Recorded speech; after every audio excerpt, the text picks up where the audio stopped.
que permite tener un relato respecto de qué puede estar pasando.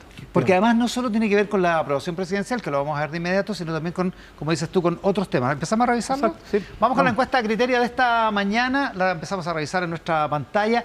Esto es lo primero, la aprobación del presidente José Antonio Kast y la evolución a través de las últimas semanas, de todo este mes, de las 4 semanas que... Falta la de esta semana acá en la gráfica, porque estamos hasta el 5. Ah, de veras, claro, hasta el 12 de abril. Pero, veamos los datos. Falta la del 12 de abril, sí. En la televisión en vivo, La televisión vamos en vivo. viendo. Vamos viendo, mira. El 15 de marzo, el presidente tenía un 46% de aprobación, subió al 22 de marzo. Exacto, a 50% de aprobación, después el 29 de marzo 43%, y la semana pasada vimos que prácticamente no se había movido el presidente, sino que había bajado un punto la aprobación y había aumentado y también había disminuido la desaprobación, por lo tanto se mantenía el mismo gap. Ahora, el dato de esta semana es... El dato de esta semana es exacto, dale Iván. Dale. 15% no sabe si el presidente está aprobando o desaprobando. Sube 3 puntos el porcentaje de gente que no sabe o que no quiere poner una aprobación o desaprobación. La aprobación baja a 36. Exacto, la aprobación baja a 36, es decir, baja 6 puntos. 6 puntos porcentuales menos. Y la desaprobación sube de 46 a 49. Exactamente. Sube de 46 a 49. O sea, en lo que media, en un mes en la práctica. En un mes. El presidente baja de 50, que fue su pic, claro, su pic, el 22 de marzo, a 36. A 36. Exactamente. Son 14 puntos menos. Exactamente, 14 puntos menos. Sí. Mientras los ingenieros de este programa siguen lidiando con la gráfica, podemos seguir y la desaprobación, revisando otras claro, y el presidente partió con una desaprobación de 30% y hoy día tiene 49%. ¿Ya? O sea, claro, sube 19 puntos la desaprobación. Claro, el 15 de marzo, que es el domingo de la Asunción, digamos, la desaprobación llegaba a 30, como dices tú, y ahora tiene 49. Exacto. Ya. Ahora, en el comparativo, a la misma fecha, el presidente Boric tenía 3 puntos más de desaprobación. ¿Ya? 52 y tenía 2 puntos más, o sea, 2 puntos menos de aprobación. Ya, o sea, el gap era más amplio. Exacto, todavía el presidente Kast a esta altura está algo mejor de lo que estuvo en materia de aprobación. Tiene mejor performance que Boric en ese sentido. Exactamente. En el manejo de la emergencia, de la situación de emergencia, también se aprecia más o menos lo mismo. Exacto. Ya, ahora está la gráfica Parece completa. Que los ingenieros llegaron a puerto y aquí tenemos la gráfica. Ahora la podemos ver. No era un invento. Esta es la situación de ahora. Esta es la situación de hoy día. 15% no sabe, 36% aprueba, 49% exactamente. Es decir, 6 puntos más, 6 puntos menos de aprobación y 3 puntos más de desaprobación y 3 que se fueron al no sé. Ya. Ese es el saldo final. O sea, puede ser mejor que Boric hace 4 años, pero no parece particularmente algo mejor, positivo. Sí, no es particularmente bueno porque además es una semana. Porque la comparación gruesa, o sea, la comparación más tremenda es esta. Claro. Es con esta semana, claro, con el 22 de marzo. Claro, la primera semana las expectativas esto era recién asumido, claro, y con el acto en la Plaza de la Constitución y todo. Y después a la semana 50% y hoy día 36 tienes 14 puntos menos. El 23 de marzo, o sea, el día siguiente de esta, que tiene 50% de aprobación, el 23 de marzo el ministro de Hacienda anunció el alza de las bencinas. Exacto. Que se verificó un poquito antes del 29 de marzo. De hecho, el 22 de marzo con el 50, el ministro de Hacienda estuvo aquí entrevistado por ti y habló de varios temas, entre ellas que venía el alza de las bencinas. No, el ministro de Hacienda vino el 15 de marzo. El 15, ya. Recién, y después dijo, una semana después salió. Pero ahí anunció que no iba a haber subsidios. Ya. Exacto. Y lo concretó el 23 de marzo. Ahí se materializa. Entonces, hay una correlación más o menos evidente, ¿no? Sí. Parece. Bueno, lo vamos a ver ahora, efectivamente. Bueno, veamos la siguiente lámina, eso. Exacto. Seguimos con Cristian Valdivieso, el manejo de la situación de emergencia, y esto es parecido, ¿no? Es parecido, aunque la pérdida no es tan grande. Considerando que el gobierno, el presidente Boric ha planteado que vivimos una situación de emergencia, ¿cómo considera que está haciéndolo, verdad? Si vamos por el camino correcto no lo tenemos claro. Teníamos 38 puntos hace una semana, 49 el 22 de marzo, cuando ya llevaba una semana, bajó 39, 38 y ahora 35, 3 puntos menos por el camino correcto y el camino incorrecto aumenta 1 punto respecto a la semana pasada y 13 puntos respecto de cuando partió. Respecto del 22 de marzo. Exacto. Recordemos que esta es la fecha límite porque de aquí para adelante, el 23 de marzo, empieza el tema de las bencinas. Digamos. Exactamente. ¿Ya? Exactamente. La siguiente lámina, o sea, la situación de emergencia se parece a la aprobación presidencial. Crecimiento económico como primera prioridad. Esto es impactante, ¿no? Sí. Aquí empezamos a tratar de desmenuzar lo que estamos intentando entender como la aprobación y desaprobación del gobierno. Mira, ¿Cuán de acuerdo estás con que la primera prioridad que debe tener el país es el crecimiento económico? Una agenda, pero medular del actual gobierno. Exacto. La gran mayoría, el 64% de la población, dice que está muy de acuerdo con que la primera prioridad del país es el crecimiento económico y solo un 12% se manifiesta en desacuerdo. 64%. Primera prioridad. Primera Esto es prioridad. por sobre la Exacto. migración, por sobre la seguridad, Exacto. por sobre todo. Exacto. O sea, ahí parece haber un cambio, ¿no? O por lo menos un... O una prioridad muy importante. Una prioridad Probablemente si lo muy hacemos competir decidida. van a empatar, pero lo que queremos decir con esto es que la gente está muy pro crecimiento. Es decir, uno debiera pensar de que la agenda del gobierno es una agenda que le hace sentido a la gente, por lo menos en materia de crecimiento económico. Desde Tanto el punto de así vista del crecimiento, que claro. incluso a la gente que se identifica con la izquierda, el 51% está diciendo que está de acuerdo, muy de acuerdo. La derecha, ni qué decir, también 69%, y los no identificados, que son estos más pendulares, 67%. O sea, Ahora, uno podría interpretar que es, en el fondo, es como ese viejo dicho de la campaña de Clinton, ¿no? Es la economía, estúpido, ¿no? exacto, Finalmente. Es la economía, amigo. Efectivamente, la pregunta es cómo el gobierno logra ser capaz de encarnar que está efectivamente empujando este carro y empujándolo desde una subjetividad que conecta con cómo la gente entiende que debe crecer el país también. Es interesante, porque si solo se le percibe como subiendo el precio de la benzina, o claro, siendo responsable de eso, no conversa con esta necesidad. no conversa exactamente, no conversa lo que la gente quiere escuchar, lo que la gente querría que estuviera pasando con lo que efectivamente siente, percibe y vive como los hechos de la vida cotidiana. Siguiente lámina de la encuesta Criteria de hoy. Efectos percibidos del crecimiento económico, usando una escala en desacuerdo, en desacuerdo.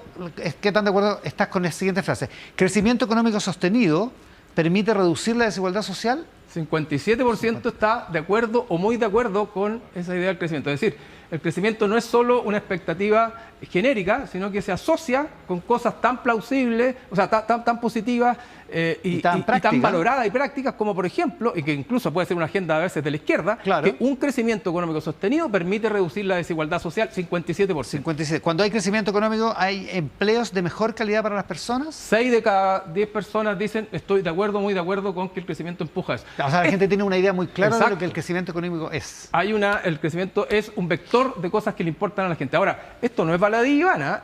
Nosotros podríamos traer esta misma pregunta en épocas del 2019 y el crecimiento era bastante denostado, pero después vamos a hacer las comparaciones. Buen punto. Hoy día está empujando esta agenda. Cuando hay crecimiento económico, en el país hay mejores sueldos para las personas. 53% de acuerdo o muy de acuerdo y solo un 21% de desacuerdo. Ya, o sea, es muy mayoritario. Es una agenda que la gente está empujando. Es una sensación predominante, sí, sin duda, ¿no? Siguiente lámina, en la encuesta Criteria, y esto es lo que en el gobierno probablemente están mirando también, impuestos a las grandes empresas y crecimiento económico. ¿Acuerdo o desacuerdo? Mira qué interesante la pregunta. Según lo que sabes o te imaginas, para lograr un mayor crecimiento económico del país, es decir, lo que la gente quiere, para lograr un mayor crecimiento económico del país, ¿cuál de las siguientes medidas crees que debería tomar el gobierno? Según lo que crees o te imaginas. Claro, ¿qué es mejor para subir el crecimiento? ¿Qué es lo que estamos buscando? Ya.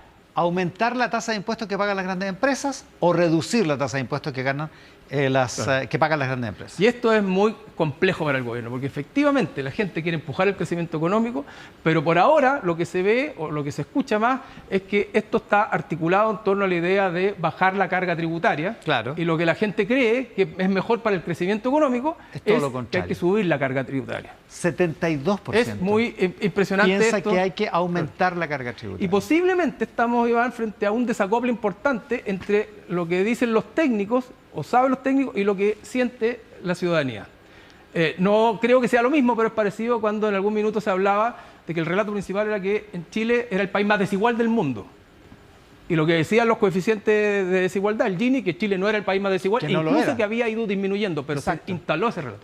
Hoy día contra este relato es que el gobierno va a tener que luchar de alguna manera, porque no puede ser esto el foco y el centro de la reforma pro crecimiento, que la gente quiere que el país crezca, pero tiende a pensar de que la reducción de la tasa de impuestos no es lo mejor para que... Ya, esto, como dice Cristian, es capital. Hoy, en la tercera de hoy, el ministro José García Ruminot dice que la rebaja en la tasa del impuesto corporativo, o sea, esto, lo que está en rojo, es la idea central, la irrenunciable, y que el proyecto de reforma tributaria y el proyecto de la ley miscelánea es clave para el éxito del gobierno. O sea, lo pone como la primerísima prioridad del gobierno, pero tiene este apoyo. Sí. Eso es un problema, es contraintuitivo para la gente. Sí, y además es interesante que también desde el mundo empresarial salen voces a decir que quieren reforma, pero quieren consensos. Consenso y estabilidad. Y estabilidad, más que la rebaja. Ya, es complicado. Ya, bueno, buen punto, lo vamos a ver también en la mesa de análisis. Siguiente lámina. De la encuesta Criteria, expectativas sobre la situación económica, ¿consideras que en 6 meses más cómo va a estar la cosa? Claro. La situación económica del país... Será. Chuta. Aquí tenemos peor o igual. Para la gente que lo está oyendo por la radio, los gráficos se han dado vuelta entre el 15 de marzo y el 12 de abril. Exactamente. O sea, mientras el 15 de marzo el 41% decía que la situación económica del país, el 41% decía que iba a estar mejor que ahora, claro, y un 23% que iba a estar peor, hoy día solo el 28% dice que en 6 meses más va a estar mejor que ahora y el 43% dice que va a estar peor. Vale decir que las expectativas económicas han ido cayendo y ahí hay una relación, no necesariamente una causalidad, pero hay una relación con la evaluación del gobierno. Cuando el 15 de marzo, a 3 días de asumir el gobierno, el 38% decía que el país, la situación económica del hogar iba a estar mejor que ahora, hoy día es solo el 27% y hay una mayoría que dice que está peor. Y otros que dicen que va a seguir igual, lo cual no es bueno necesariamente. Y esto es muy jodido, ¿no? Lo último. Claro, la posibilidad de encontrar o mejorar tu puesto de trabajo era un 33% que decía que iba a estar mejor que ahora versus un 23% que iba a estar peor, hoy día se invierte. Un 25 dice que va a estar mejor y un 36 que va a estar peor la posibilidad de encontrar trabajo. Entonces, o sea, las expectativas están totalmente dadas vuelta respecto a hace un mes. Claro, ahora, es probable que esas expectativas no hayan tenido que ver mucho con ciertas realidades, sino más bien con las expectativas en torno al cambio de gobierno y que rápidamente han venido frustrándose. Y probablemente el gobierno tiene que estar en acción, estar mostrando cómo va a hacer para reactivar la economía, que es lo que la gente quiere, que haya más crecimiento. ¿Cómo está mostrando eso? ¿Ah? ¿Cómo se está relacionando? ¿Cómo están poniéndole vértigo a la idea del crecimiento económico? Porque lo que hay acá es más bien una desilusión o una pérdida de expectativas. Y por otra parte, todas las reformas sabemos que son lentas. Entonces, ¿cómo lo hace para mostrar esa velocidad? Bueno, yo creo que ahí hay un tema súper relevante, podemos conversarlo después, que es el gobierno tampoco se puede enamorar y hacer de su reforma, ¿verdad?, el inicio de su trabajo en acción, porque puede pasarle lo que le pasó al gobierno anterior a otra escala, con el proyecto constitucional. No puede esperar que se apruebe su reforma para empezar a mostrar resultados y acciones. Ya, siguiente lámina de la encuesta de criterio, lo vamos a conversar también en la mesa de análisis más adelante. Percepción del alza de precios. ¿Sientes que los precios han subido significativamente en los últimos 6 meses? Veamos la comparación, porque aquí la comparación es con julio del 2022. ¿Por qué es? La inflación era del 13,8% en julio del 2022. O sea, casi el pic de inflación que tuvimos en el pic de inflación. Por eso que hicimos la comparación. Exactamente. Ya.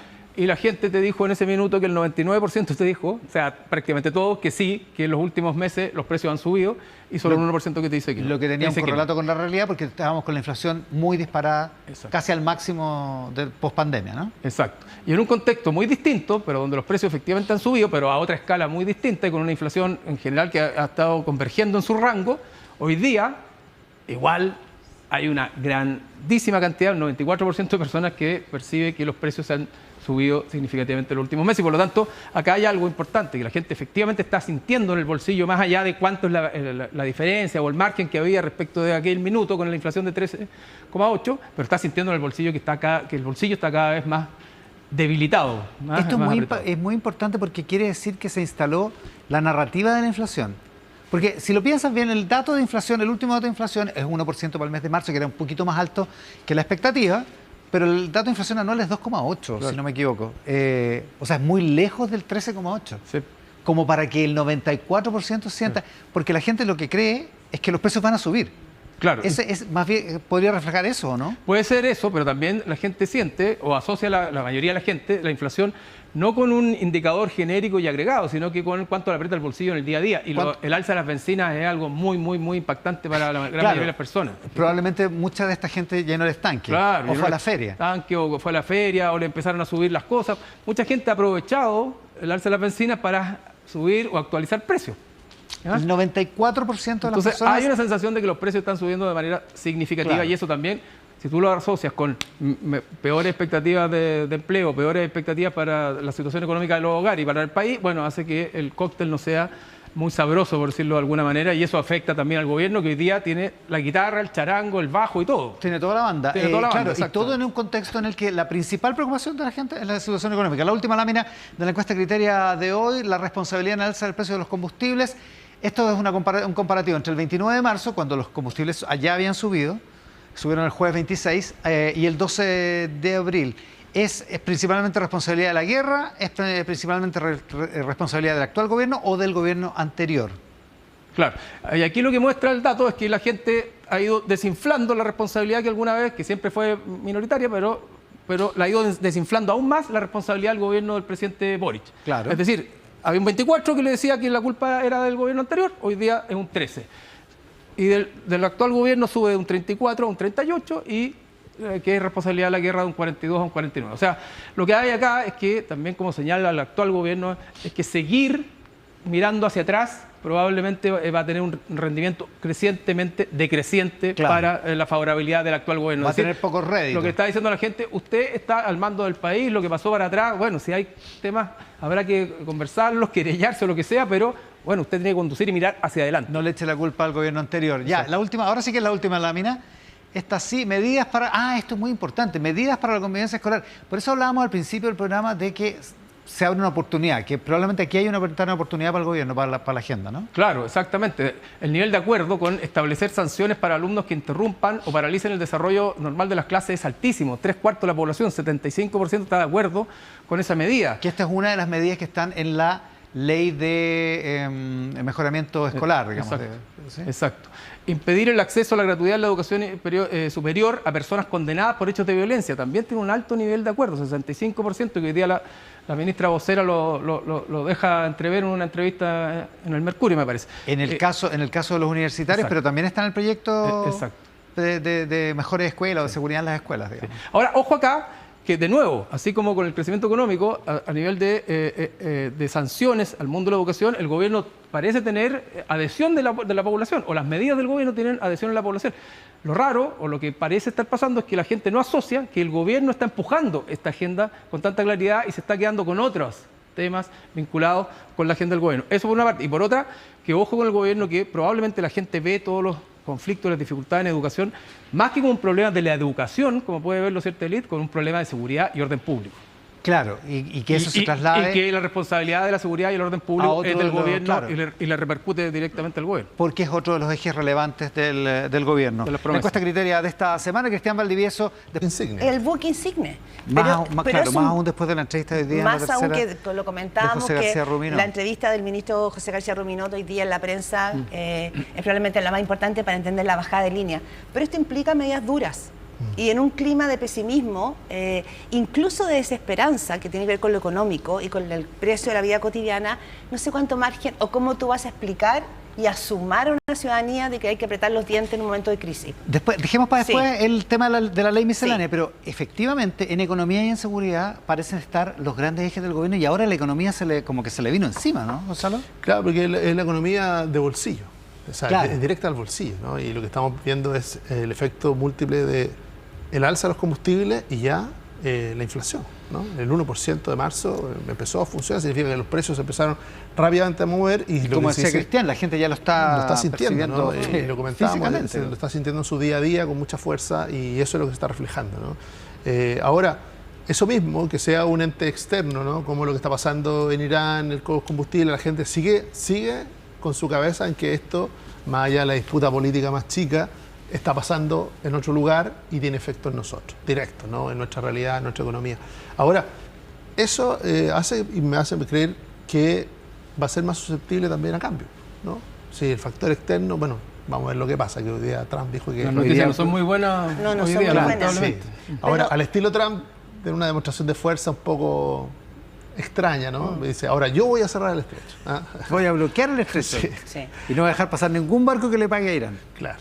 Entonces, pero más allá de eso que pasa, ¿no? Que miramos muy de lejos, tiene efectos muy prácticos aquí, cotidianos, ¿no? No solo en los combustibles, no solo en la llenada del estanque, sino también en los alimentos. Y ahí donde se va a empezar a notar con mucha fuerza ese malestar. Si es que empieza a tomar preponderancia una narrativa que es: esto es responsabilidad del gobierno porque no hizo nada para detenerlo. Bueno, es que ahí eso y es el corazón de la disputa, Iván. O sea, aquí el gobierno lo que tiene que sostener, creo yo, ¿no?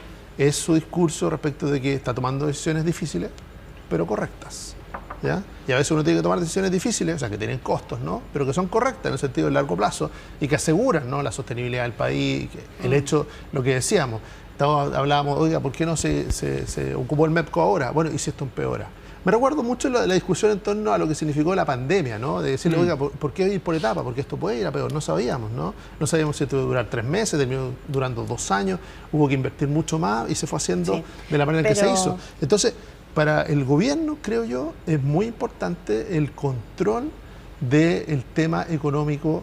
¿En qué sentido?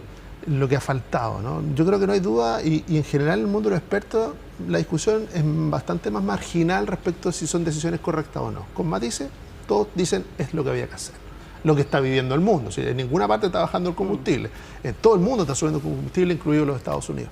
Ahora, ¿cómo recupera la conversación en materia económica? Haciéndose cargo de las consecuencias. Y yo creo que ahí hay espacio, ¿no? Y yo creo que el gobierno una parte del gobierno, vuelvo a lo que conversamos 2 semanas atrás, el ministro Quirós hoy día tiene contraparte. Hay un equilibrio nuevo. Sí, ¿no? Hay un equilibrio nuevo y en ese equilibrio nuevo empiezan a aparecer las compensaciones y ese sentido más de empatía necesario cuando en general la sociedad lo está pasando mal. Pero si vamos a momentos de crisis, esta es una crisis netamente económica, la ciudadanía sabe que esto tiene que ver, ¿no es cierto?, con un conflicto mayor del cual no tenemos nada que hacer, pero ¿qué espera del Estado, de su gobierno? Insisto, requiere que te sume a entender que es un tránsito que hay que hacer en conjunto. Y si tú solo te centras en tus medidas económicas, en tus cifras, probablemente para la ciudadanía no va a sentir, y yo creo que la encuesta ahora Criteria muestra una sensación de soledad o de poca esperanza respecto de lo que viene. Y en ese sentido hay un tono que no suma a la ciudadanía. Entonces, la explicación de que lo que está pasando en el mundo nos va a afectar directamente, creo que no tiene pie. No basta.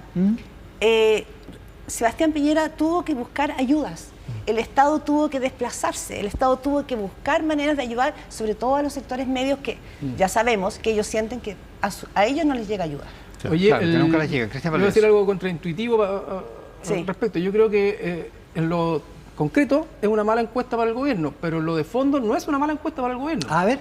No, porque aquí no hay un problema de dirección. La gente quiere crecimiento económico, asocia positivamente el crecimiento económico, está dispuesta a hacer sacrificios en función del crecimiento económico, siempre que el crecimiento termine en el bolsillo, que se note, digamos. La gente está de acuerdo con medidas restrictivas en materia de seguridad, la gente está de acuerdo con que haya controles dentro de los establecimientos educacionales.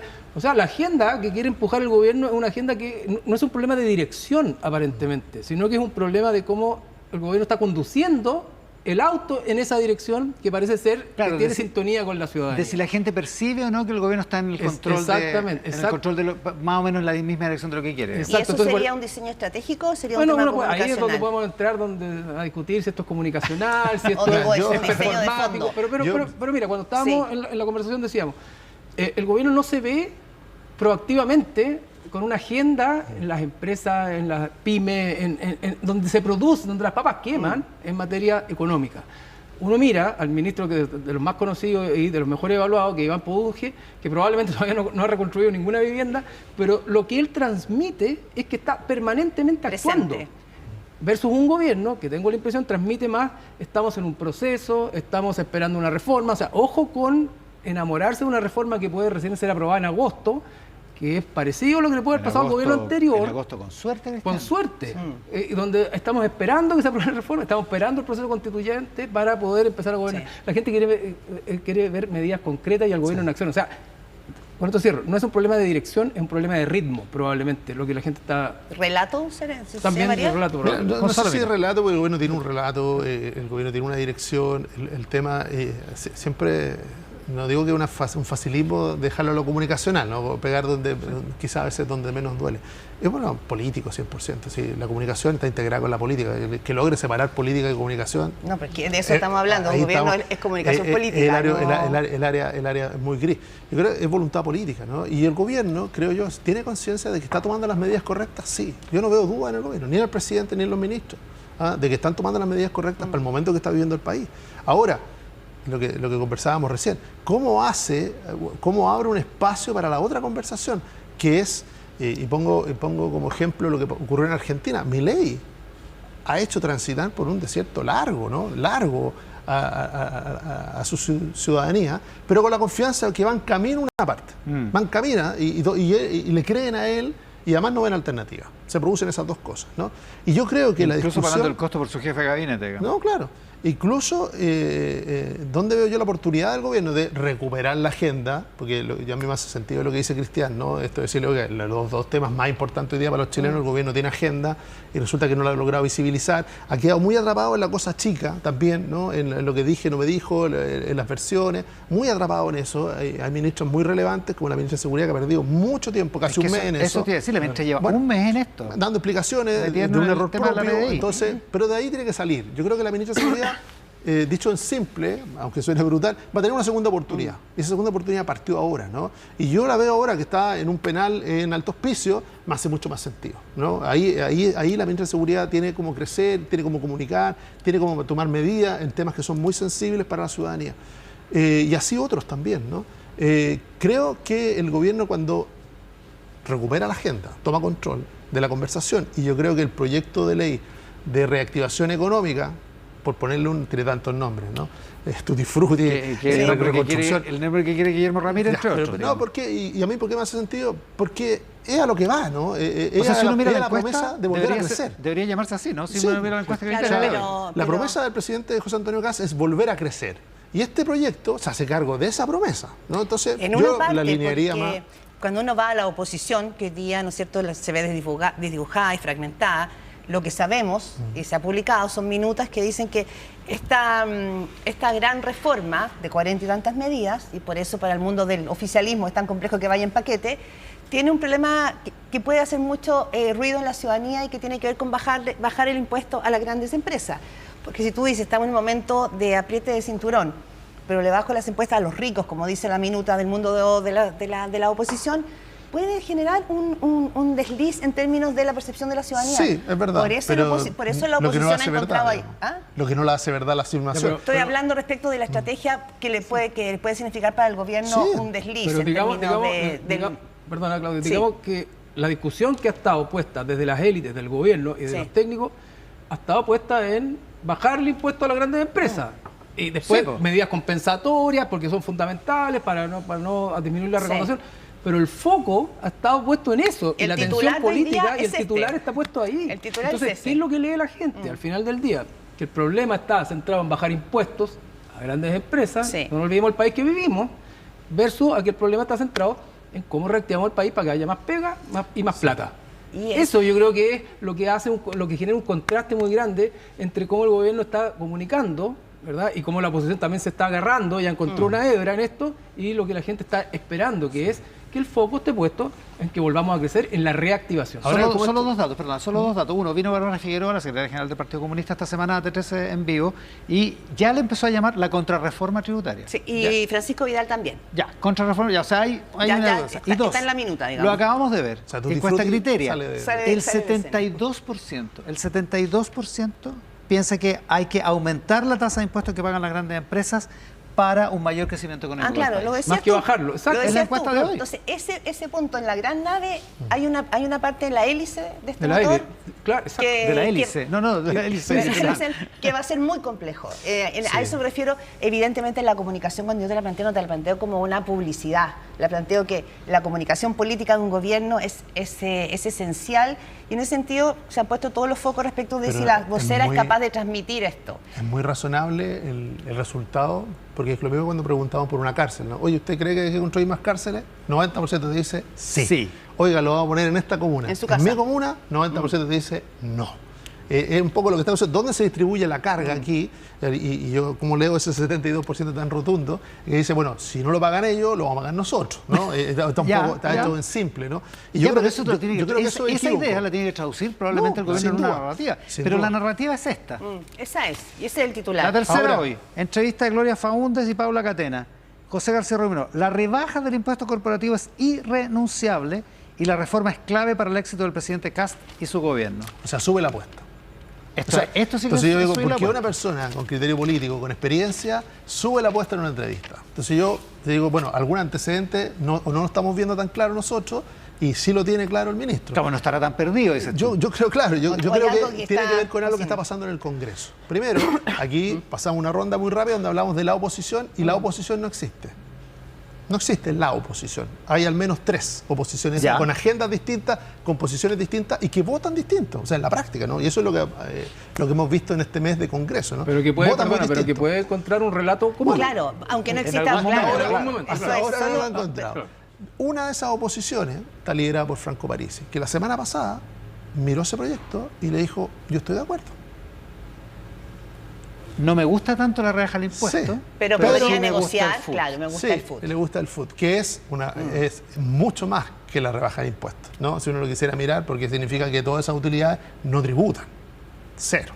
¿No? Mientras no sean retiradas. Es mucho más agresivo el food que la rebaja de impuestos. Pero está bien. Lo que de hecho fue la madre de todas las batallas hace 12 años. Yo creo que, Iván, lo que hizo Franco Parisi, primero, es demostrar de que está aquí, tiene liderazgo y está de hecho, ha estado varias veces en el Congreso.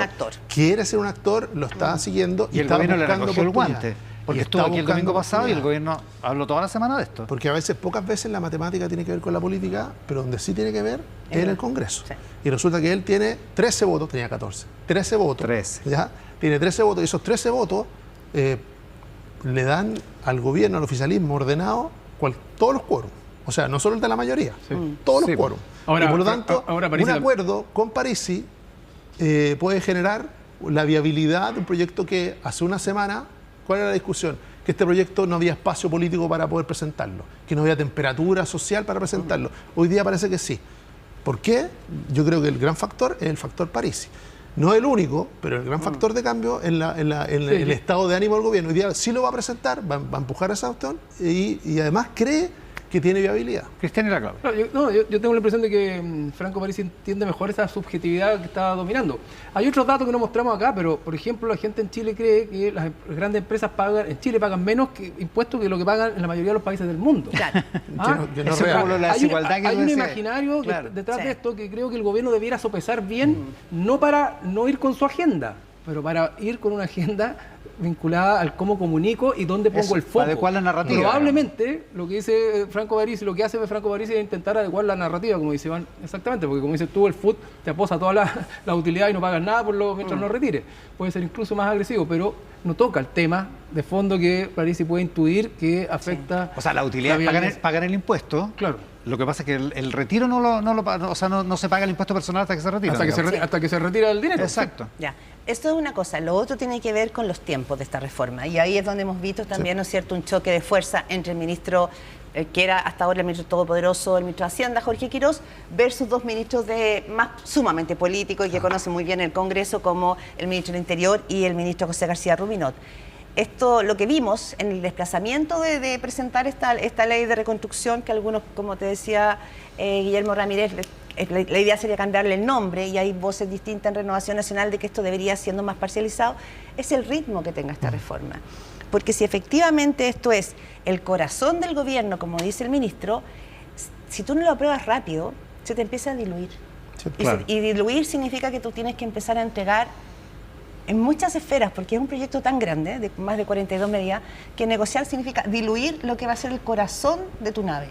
Y eso puede ser una mala noticia para el gobierno. ¿Y por qué? Porque la oposición, inexistente, es cierto, pero en relato compacto, cree que aquí tiene el único espacio para... Claro, lo que pasa es que cuando hablamos de la oposición, no están todos en el mismo relato. O sea, de hecho, pero lo pueden encontrar. Lo que hizo el PDG, y por eso pongo mi atención ahí, y la acción que provocó el PDG va a tener efecto. ¿Por qué? Porque además, a diferencia del resto de la oposición, puso una alternativa. Sí. El resto de la oposición está en silencio, no tiene alternativa. Y resulta que la discusión, si el gobierno le da sentido político y recoge un poco el ambiente, se va a centrar en qué, en cómo Chile vuelve a crecer. Esa es la gran pregunta que busca responder esta reforma. ¿Cómo Chile vuelve a crecer? Y Parisi dice, yo tengo mi set de herramientas para esa tarea. Que a lo mejor no le gustan los técnicos, no sé qué, pero lo que va a terminar pasando es que el Partido Socialista va a tener que responder la misma pregunta. ¿Cómo Chile vuelve a crecer? Sí. Y incluso el Partido Comunista va a tener que responder a la misma pregunta, ¿cómo Chile vuelve a crecer? No solamente decirle que no al gobierno. Claudia. No, que creo que también en esto es muy importante ver el detalle de estas 42 medidas. Puede ser menos, porque parece que así como entran, salen. Van a tener que salir algunas. Entonces, va a tener que ser. Y otra cosa, Franco, primero, el partido de la gente no es un partido compacto, ordenado y lineal como los partidos políticos que hemos conocido. Diría yo. No, pero hay algunos que sí. Si uno le pone ese test a todos los partidos que están en el Congreso. No, pero convengamos que en el historial del partido de la gente ha sido bastante más dinamitado y desordenado que otros, ¿ya? También ha sido Franco Parisi, una figura que fue muy duro y crítico con el ministro de Hacienda cuando, ¿no es cierto?, aumentó el precio de las gasolinas de una sola vez. Entonces también Franco Parisi está hablando como candidato. Absolutamente. Exacto. Franco Parisi tiene ese privilegio. Tiene ese privilegio y está hablando, ¿no es cierto?, como una persona que quiere dejar sembrando hoy día un espacio de gobernabilidad y está hablándole al gobierno, pero a la ciudadanía. Entonces eso puede darte una doble dimensión. Cristian.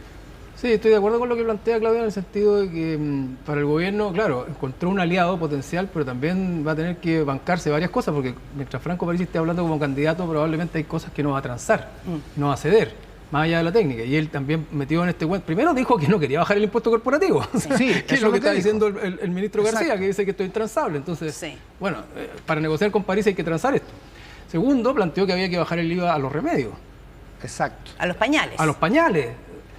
Planteó un retiro desde la campaña. Planteó un retiro de fondos previsionales acotados. O sea, la agenda económica de París es bastante más compleja y nutrida que lo que quiere el gobierno. Ahora, ojo, es buen punto, porque el gobierno no solo acogió lo del FUT, también acogió lo del retiro para los migrantes. Sí, para los migrantes. O sea, lo de los migrantes. Pero lo que planteó... O sea, le está haciendo un... Sí, pero le falta hacerle el queque, digamos. Sí, pero ojo que Franco Parisi planteó un retiro acotado a mujeres endeudadas, como idea. Sí. Te lo planteó acá. Eso el gobierno todavía no lo... Exacto, yo también podría leer lo siguiente, en la entrevista del ministro José García. La rebaja del impuesto corporativo es irrenunciable.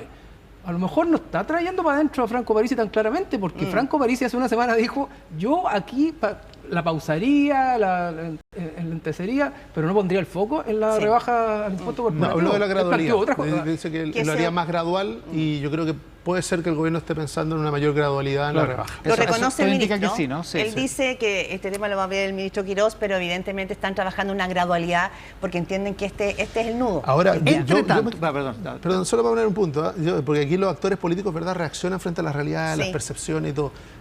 El minuto en que esto se haga más real, o sea, que deja de ser una entrevista de Franco Parisi y pasa a ser una conversación abierta, el resto de la oposición tiene que tomar una decisión que es crítica. O se ponen a conversar con el gobierno o se transforman en irrelevantes para esta conversación. Y es un punto, porque me escriben acá en el WhatsApp colaborativo y me dicen que hay bancadas, como la de la Democracia Cristiana, que ya decidió que el impuesto corporativo no lo va a aprobar. La pregunta es si van a mantener esa decisión hasta el momento en que tengan que votar en la sala.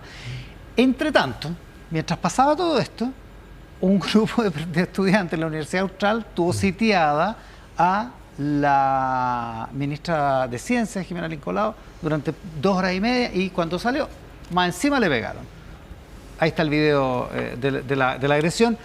Esto le permitió al gobierno recuperar el control de la agenda de manera bien significativa, ¿no, Claudia? Absolutamente, pero porque tiene que ver con algo que, insisto, empalma con un aspecto de la ciudadanía. El despliegue de la violencia en cualquiera de sus formas, porque hay un trauma muy reciente en el país, hace un punto, ¿no es cierto?, de unión. Entonces, creo que yo creo que ha sido muy transversal el apoyo de que esto es un cruce de frontera, perseguirla de esa manera. Dejarla con esos gritos, insultándola de esa manera. El audio es brutal. Todo es brutal. Sí. Pero también lo que pasó en Calama con la muerte de una inspectora, también fue un cruce de línea. Entonces, el gobierno tiene acá 2 cruces de línea, pero, y esto va a permitir, ¿no es cierto?, una discusión importante respecto a educación, que es un nuevo foco que entra a la conversación y que no venía en las urgencias del gobierno. Pero hablábamos con Cristian recién fuera, que creo que es interesante lo que tú decías, que también esto hay que ver si es visto como un problema educacional y de la violencia en los colegios o como un resorte en seguridad. ¿Cómo lo va a percibir la ciudadanía y cómo lo percibe la LID? La LID dice esto es un problema en educación, pero a lo mejor es un problema para gente de desorden. Seguridad realmente, claro. ¿Cristian? Lo decías tú, Cristian. Una agresión cobarde, deleznable y totalmente criticable de todo punto de vista. Miserable. Miserable. Yo incluso, después que no se enojen los estudiantes si la gente está de acuerdo con que les quiten el derecho a la gratuidad a los que entran en conductas violentas. Sí. Así que al final del día El Estado no te puede estar pagando, entregando plata cuando tú estás atentando contra el Estado, más contra una ministra. Sí, y yo creo que, volvemos, sí. El tema de la encuesta muestra que la dirección del gobierno o el diagnóstico del gobierno es adecuado. De hecho, actos como estos vuelven a reforzar la preocupación por la seguridad. Pero también es cierto que cuando se refuerza la inquietud social y ciudadana por la seguridad y el orden público, eso también le pega al gobierno, porque el gobierno es el que está hoy día a cargo de la seguridad y el orden público. Por lo tanto, creo que el gobierno puede recuperar la agenda, pero también tiene que ser consciente de que la recupera a costa del desorden público que se produjo y de una agresión muy violenta y artera, pero que termina devolviendo el problema a quien está a cargo del orden público, finalmente, que es el gobierno en su minuto. ¿Gonzalo? Yo creo que, bueno, lo que pasó, más allá del hecho puntual, ¿no?, que ocurrió en la Universidad Austral, preocupa. ¿Por qué? Porque hay una parte de la oposición que habla de rearticulación social, de movilización, de manifestaciones, de retomar la agenda desde la universidad, incluso desde los colegios, así lo hemos visto, ¿no?, contra el gobierno de Kast, del presidente Kast. Y resulta que eso puede provocar exceso, descontrol e incluso violencia. Entonces, también, y uno quiere recoger de que esta condena transversal tiene que ver con un aprendizaje, ¿no? Porque el descontrol y la violencia son algo que ocurrió y que provocó mucho daño durante el estallido social y los años posteriores. Entonces, yo creo que nadie quiere volver a eso, pero eso requiere, y ahí está la oportunidad del gobierno, porque tiene razón Cristian, esto del gobierno se esperan medidas, ¿no?, que ayuden a combatir eso. Cuando yo veo cómo se apoya lo de los pórticos, tuvimos 1 año y medio debatiendo sobre los pórticos en el gobierno anterior. Sí. Nunca. O sea, para la izquierda era como un intransable. No, pórtico en los colegios, no. A pesar de que igualmente... Y para buena parte de los expertos también, ¿eh? Sí, pues, ya que estamos. Entonces, pero resulta que los pórticos están asociados. Cuando uno va a un aeropuerto, hay pórtico. Cuando uno va a La Moneda, sí, cuando Palacio de Gobierno. O sea, para la gente, no, si para la gente, no cabe duda que para la gente es un... Y lo mismo tiene que ver el digamos. cambio de percepción respecto a la violencia ahora asociada con un móvil político, que es lo que sufrió la ministra, ¿no? Violencia asociada a un móvil político. Hay un cambio de percepción, porque la ciudadanía incluso está dispuesta a aceptar ya, y estoy de acuerdo con lo que dice Cristian, asimila la violencia política a la delincuencia y al desorden público, hace un solo paquete. No hay tanta diferencia y las medidas, por lo tanto, pueden ser muy duras, cosa que antes sí había una diferencia entre la percepción de violencia asociada a desorden público y política versus criminalidad. Hoy día ya la tolerancia a eso es cero. Y por lo tanto, puede venir una agenda muy dura en eso. Y esa agenda la presentó el presidente de la República. No es casualidad que incluso haya dejado pasar, ¿no?, la ley de reactivación económica. Para centrarse en lo de las escuelas. En lo que estaba pasando en los colegios, sí, ¿no? Recordemos que los colegios, y de alguna manera se hace extensivo también a las universidades, pero sobre todo los colegios, son ese espacio seguro en el que todos los padres llevamos a nuestros hijos, ¿no? Y en la medida que eso se altera, es algo que produce una irritación muy, muy fuerte. ¿Claudia? Varias cosas. Entró la ley escolar y las escuelas protegidas por 2 razones. Porque hemos visto una situación dramática, pero además porque no había acuerdo político para poder sacar y avanzar la ley de reconstrucción. Entonces el gobierno dijo, tenemos la oportunidad de reponer mientras llegamos a un acuerdo prelegislativo. O sea, no solo porque la urgencia... Este incidente marcó y cambió la agenda. Pero tenían que conversar con el PDG en algún momento. Claro, el tema es grande, porque también junto con esto hemos visto esta semana 60 escuelas tuvieron esta semana que detener sus clases por amenazas de tiroteo. Entonces, por algún tipo de amenaza de violencia. Este es un tema grande y es un tema que requiere medidas simbólicas y concretas, pero también requiere de una reconversación y lo otro solo breve. A propósito del tema de la seguridad, lo conversaba ayer con una ex autoridad, me dice, la ministra de Seguridad dijo ayer que van a poner fuerzas policiales cerca de los colegios para... Claro, van a multiplicar las rondas. Van a multiplicar. Pero esto también es una muy buena señal en lo simbólico. Pero si miramos el plano del tema de la seguridad, tenemos una dotación de policías tan grande y tan amplia para destinarla a los colegios. ¿A qué colegios? ¿En qué condiciones?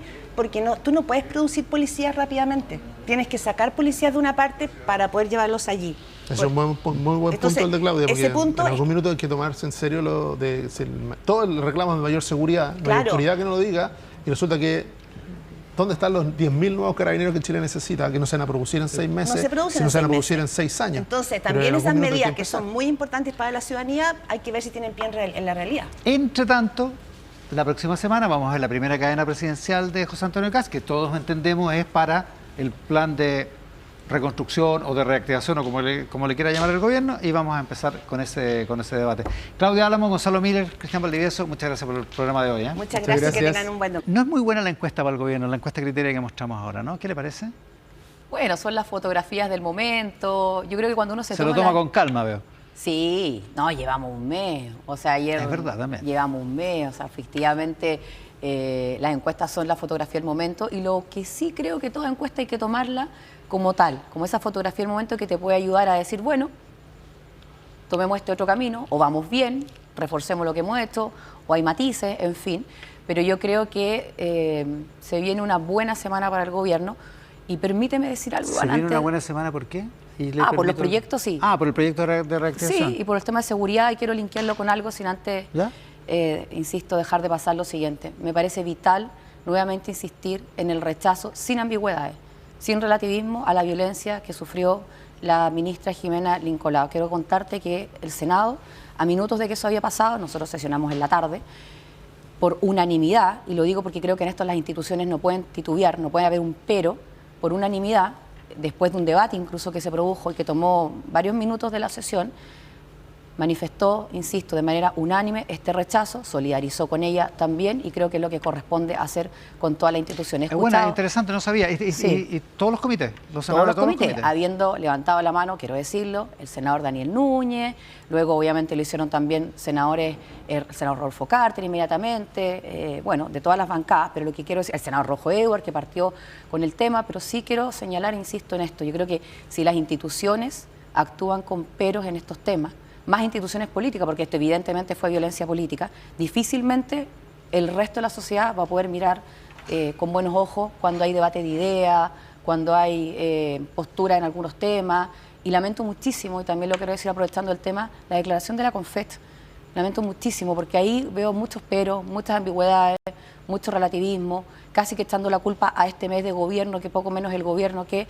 Y esto creo que hay que ser súper tajante de todos los sectores y sobre todo de las instituciones, por eso al menos la que a mí me toca conducir, que es el Senado, lo digo con todas sus letras, con todos los comités, de hecho yo iba a someter a votación y hubo unanimidad, se tocó campanilla y lo valoro y lo agradezco a cada uno de mis pares. O sea, no hay ni medidas, ni proyectos, ni anuncios, ni narrativa que justifique esto en su opinión. No hay nada que lo justifique. Porque el gobierno ha anunciado medidas que son irritantes para los estudiantes. No, pero entremos en un debate, ¿cierto? Entremos en un debate, cada partido político tratará de poner su idea sobre la mesa, pero lo que no puede ocurrir es que entremos en violencia, esta es violencia política, si no la rechazamos de plano, si no la rechazamos sin ninguna ambigüedad, sin ningún relativismo, creo profundo, y desde las instituciones, ya ni siquiera lo digo de manera personal cada uno, más allá de los roles que uno ejerza, creo sinceramente que estamos abriendo un espacio que hay que cerrarlo rápidamente. Vamos a volver a lo de la encuesta y a la semana del gobierno, pero déjeme pasar por otra cosa que pasó en el Senado esta semana, que es el reportaje de Tele13 que da cuenta de la investigación de la Fiscalía contra la senadora de su partido, Camila Flores, por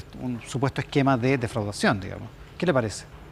Bueno, me parece que por un lado, obviamente, todo se tiene que investigar. Lamento muchísimo que estos hechos, que son obviamente complejos, sean y nazcan de una denuncia anónima, y creo que evidentemente tiene que operar la presunción de inocencia.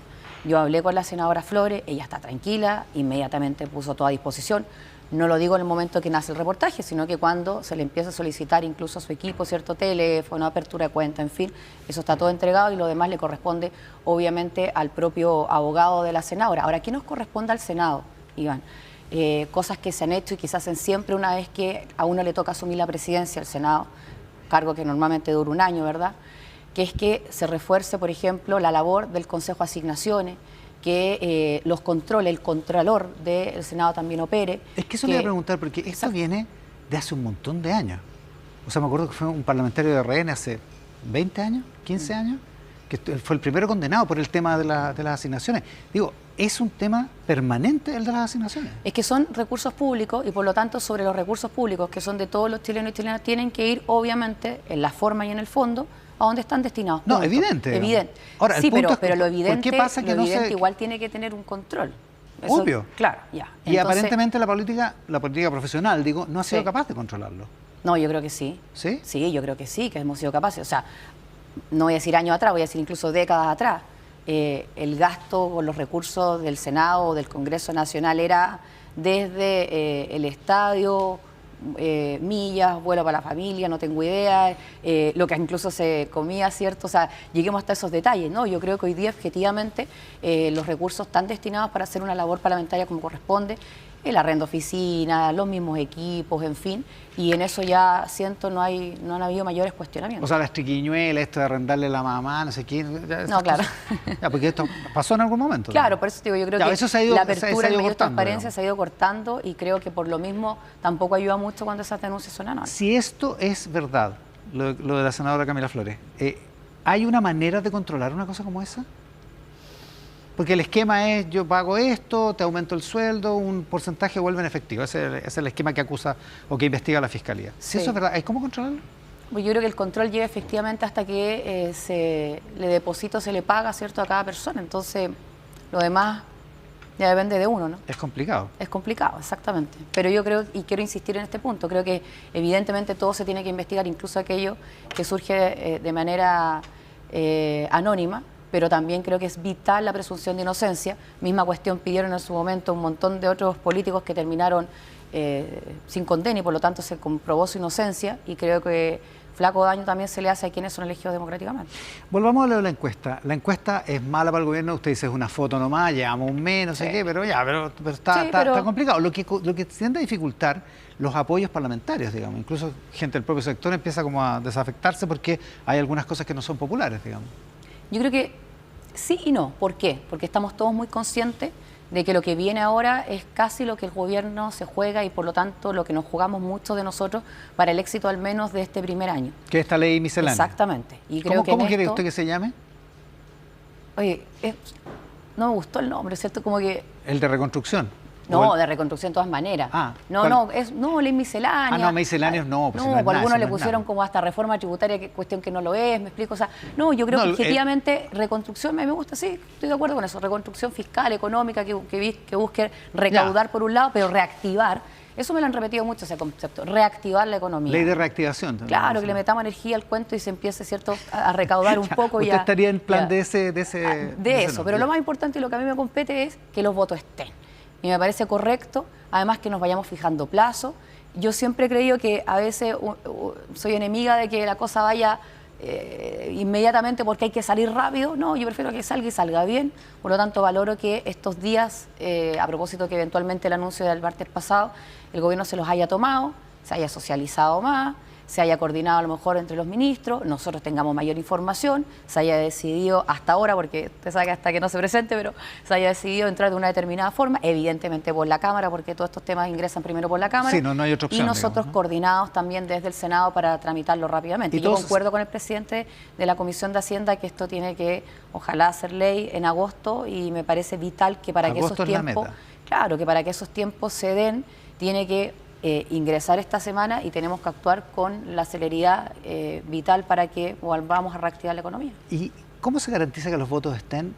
Le voy a preguntar por una cosa que pasa en la Cámara, porque en el Senado no hay senadores del Partido de la Gente, pero aparentemente hay algún tipo de conversación, algún tipo de acercamiento con el Partido de la Gente que no partió bien. Acuérdense que el Partido de la Gente estaba en el otro, en la mesa contraria, digamos. Sí. Bueno, algo escuchaba del panel anterior a esta entrevista y yo concuerdo con que acá hay que juntar votos. Y obviamente uno parte descontando los propios, para eso hay que socializar, hay que conversar, claro, hay que recoger alguna iniciativa local, ¿no? Hay que asegurar los propios. Sí, pues nunca los demos por descontado. Acuérdese lo que le pasó con su reforma tributaria. No, esto es como cuando uno se acuerda de los no tan amigos y los amigos los deja al lado. No, hay que partir por los propios. Pero luego de eso creo que es vital sumar. Y por lo tanto, para sumar, si hay una buena idea, bienvenido sea. ¿La idea del food de Franco Parisi le gusta? A mí me parece, sí, a mí me parece que es una buena idea. De hecho, esta semana me junté con Franco Parisi, lo recibí en la presidencia del Senado, también estuvo en esa reunión el presidente, o mejor dicho, el jefe de la bancada de los diputados, el diputado Juan Marcelo Valenzuela, estuvo la diputada Sandra Parisi, y obviamente que ellos no tienen senadores, por lo tanto yo digo, bueno, las buenas ideas yo las recojo en el Senado, Chile lo construimos entre todos y esas buenas ideas me parece que tuvieron un tremendo respaldo político en la campaña, que decir respecto del norte, por lo tanto si podemos ir acercando posiciones para que desde ya, por ejemplo, tengamos puntos en común en esta agenda de reactivación económica, de reconstrucción, bienvenido sea. Pero o sea, usted como presidente del Senado le abre las puertas al Partido de la Gente en el Senado, a los proyectos del Partido de la Gente. De todas maneras, yo creo que es vital entender que hay buenas ideas, pero además esas formas, Iván, mira, mi presidencia no resulta por un voto más o menos, resulta gracias a un acuerdo de gobernabilidad, que si bien algunos dicen que es un acuerdo administrativo, yo tengo la tarea de que se traduzca también en acuerdos para otros proyectos, no solamente para ordenarnos de buena manera, como por ejemplo, ni más ni menos, este rechazo unánime a la violencia que sufrió la ministra por ejemplo. De Ciencia, y evidentemente lo más importante es que tengamos votos para apoyar distintos proyectos. ¿Y esta reunión con el PDG le augura un buen, o sea, le parece un buen augurio, digamos, por lo que veo? Sí, yo creo que tanto Franco Parisi como el PDG están muy conscientes, primero, del respaldo que obtuvieron. Me imagino que a esta altura el gobierno y nosotros también. Yo estoy muy consciente porque yo lo veo venir hace rato a propósito de las votaciones que obtienen en Antofagasta y en el norte del país. Con los 13 diputados y los 2,5 millones de votos, digamos. Bueno, mismos 13 diputados convengamos tiene Renovación Nacional. Entonces, dicho eso, creo que aquí lo que más debería rendir fruto es precisamente el diálogo, el espacio, la consideración, que objetivamente a veces es esto, ¿no? Es mucha conversación, nada más propio que la política, y el recoger buenas ideas. Ahora, el ministro García Ruminó dice hoy día en una entrevista a La Tercera, su ministro, es como el único RN que hay en el gabinete. Sí, nosotros le decimos nuestro ministro. Hay que reírse. Bueno. Su gobierno, ¿no? Mi gobierno, por supuesto. Ah, ya. No, por si tenía alguna duda. Nuestro gobierno. No, nuestro gobierno. Ya, bueno, que tiene un ministro, ¿ya? El de 24. La rebaja del impuesto corporativo es irrenunciable y la reforma es clave para el éxito del presidente Kast y su gobierno. Es bien alta la apuesta que plantea García Ruminó, que tiene harta experiencia, él sabe lo que está diciendo, no se le salió, digamos. Sí, por supuesto. ¿Está de acuerdo? No, y esa dupla, yo digo que hay que pasar de la dupla Alvarado-García al trío Alvarado-García-Quiró, ¿no? En una semana. Para que funcionen como tándem. No, porque yo creo que para allá está caminando, cada uno le aporta lo suyo, pero yo estoy de acuerdo evidentemente que esta reforma es clave para el éxito del gobierno. Lo dije, digamos, antes de que leyéramos ese titular, la entrevista, y yo también lo creo profundamente. Y en definitiva es clave para el éxito del gobierno y los resultados para el país en este primer año. Eso es lo que nos estamos jugando. La ley es clave. La ley es clave. Y pero luego, es irrenunciable, es una línea roja la rebaja del impuesto corporativo. Porque usted sabe lo que le pasa a la oposición con el impuesto a las grandes empresas, digamos. Sí, ahora yo creo que si nosotros logramos explicar bien qué significa rebajar el impuesto a las grandes empresas, porque no significa que los súper ricos paguen menos, significa que te pones a la par incluso con otros países y por lo tanto de manera más competitiva empiezas a esos mismos recursos que antes pagabas en impuestos a generar más empleo, a generar más construcción, a invertir más, y eso es lo que uno tendría que exigirle a esas grandes empresas, ¿no? Ahora, y por eso creo que esto es un problema, perdón que la interrumpa, sí, pero es que la encuesta criteria que mostramos al principio del programa, un 72% de la gente, 72, 3 de 4, sí, piensa que hay que, para lograr mayor crecimiento económico del país, aumentar la tasa de impuestos a las grandes empresas. Esa es la foto. Sí, esa es la foto. Es el punto de partida. Ya, y yo creo que ahí hay un cuento que también, insisto, hay que explicarlo bien, porque si tú le aumentas el impuesto a las grandes empresas, y me voy rápidamente a la minería, leí hoy día en la mañana parte de la entrevista del presidente de Antofagasta Minerals, que evidentemente ellos dicen, la minería le aporta mucho al país, no queremos que. Ahora subrayé cuando dijo estos acuerdos tienen que ser lo más transversal posible, evidente, porque algunos creen que hay que juntar un voto más, un voto menos y listo, y no es así. Pero bueno, a lo que voy... Porque lo que más quieren es estabilidad, lo dice también el presidente, el vice... Y él también, ¿cierto? También. Él dice, lo más importante es que tengamos estabilidad y reglas claras, sí, en la claridad de esas reglas. Pero bueno, volvamos a esto que... ¿Cómo le explicar a la gente? No, porque yo no tengo ninguna duda y conozco mucho los proyectos mineros y de energía a propósito de mi zona, pero que si tú le aumentas los recursos... ¿Los impuestos? Los impuestos, obviamente... hay proyectos que a lo mejor se van a ir deteniendo en vez de meterle una inyección de energía, como decíamos antes, y decir, bueno, los voy a ayudar por aquí, pero asegúrenme que estos otros proyectos salgan. Hay una batería de proyectos, y yo eso lo miro incluso como un buen análisis de cómo ha sido este mes para el gobierno, presentados a la evaluación ambiental, al sistema de evaluación ambiental. Esos proyectos requieren, obviamente... Como 26.000 proyectos por 26.000 millones, ¿no? Por 26.000 millones. Pero esos proyectos, ¿por qué se presentan? Porque también hay certeza de las decisiones que se van a tomar, de que esta reforma va a tener los votos, en definitiva, y se va a aprobar, y no vamos a estar 3 años discutiendo una cuestión como de esta envergadura.